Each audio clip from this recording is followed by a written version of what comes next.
अस्सलाम वालेकुम जी, क्या हाल है मेरे भराओ? ठीक हो? तबीयत से ठीक है? फिट फाट हो? तो भाई तुसी देखते पैने इस टाइम यूट्यूब चैनल पिंड मुंडा टोता जनाब कोहली रजनीकांत दी फिल्म हुण नहीं आवन वाली। तुस आखसो ओ किवें? जिन्हें भरावां तक मेरा चैनल सब्सक्राइब नहीं किया मेहरबानी करके मेरा चैनल सब्सक्राइब कर लो, वीडियो नो लाइक कर लो। तो रजनीकांत दी फिल्म कूली हो गई है बेकार, यानी कि नाकाम।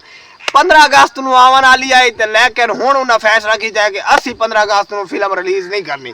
ਸਾਊਥ ਵਾਲਾ ਨੂੰ ਇੰਡੀਆ ਇੰਡਸਟਰੀ ਨੇ ਦਿੱਤਾ ਇੱਕ ਵੱਡਾ ਝਟਕਾ। ਤੁਸੀਂ ਆਖੋ ਉਹ ਕਿਵੇਂ? ਉਹ ਮੇਰੇ ਵੀਰਾਵੋ ਤੁਹਾਨੂੰ ਪਤਾ ਹੀ ਹੈ ਕਿ 15 ਅਗਸਤ ਨੂੰ ਫਿਲਮ ਆ ਰਹੀ ਹੈ ਵਾਰ 2। ਉਹਦੇ ਵਿੱਚ ਹਰਿਤਿਕ ਰੋਸ਼ਨ ਹੈ ਹੀਰੋ ਤੇ ਵਿਲਨ ਦਾ ਰੋਲ ਕਰ ਰਿਹਾ ਵਾ ਐਨਟੀਆਰ, ਜੂਨੀਅਰ ਐਨਟੀਆਰ, ਜੋ ਅਕਸਰ ਤੁਸੀਂ ਵੇਖਦੇ ਹੋ ਸਾਊਥ ਫਿਲਮਾਂ ਵਿੱਚ ਉਹ ਹੀਰੋ ਦਾ ਕਿਰਦਾਰ ਅਦਾ ਕਰਦਾ ਹੈ।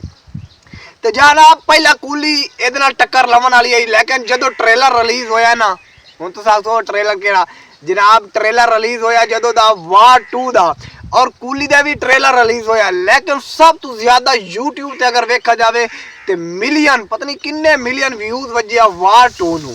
ठीक है, ते कूली नू अगर वार 2 नू वजिया तकरीबन 10 मिलियन ते कूली नू ओदे निस्बत विच मिले 5 मिलियन व्यूज। ते एदी वजह तो उन्हां नू साफ ज़ाहिर पता चल गया कि साडी ये फिल्म ना वार 2 नाल टक्कर नहीं लै सकदी।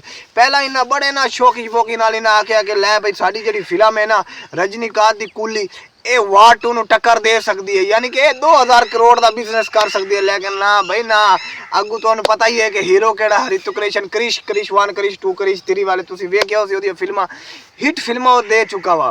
वो किस तरह नाकाम हो नाल ओदे विच जेड़ा असल गल है ओदे विच जेड़ा विलन आ रही है वा वो जूनियर एनटीआर पहली दफा विलन आ रही है ते कमाल दा ओदा जेड़ा ट्रेलर है वो तो कमाल है।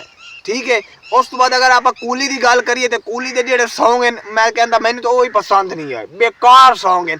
तो इसकी वजह तो कूली हुई नकारा। इस दफा 2025 की सब तो जी वड्डी फिल्म है, हिट फिल्म है मेरे हिसाब नाल ओ होने वाली है वार 2। हो सकता है कि ये आमिर खान की मूवी दंगल नूं ही पीछे छोड़ जाए, यानी कि 2000 करोड़ तो भी अगे बिजनेस कर सकती है।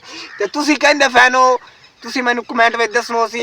आज अगर तुहानू मेरी वीडियो अच्छी लगी मेहरबानी करके वीडियो ते बड़ी मेहनत कर दिया भाई ते मेरे चैनल नू सब्सक्राइब कर लो, तो वीडियो नू कर लो लाइक तो और शेयर जरूर कराए। तो ओके भाई, अल्लाह हाफिज, बाय।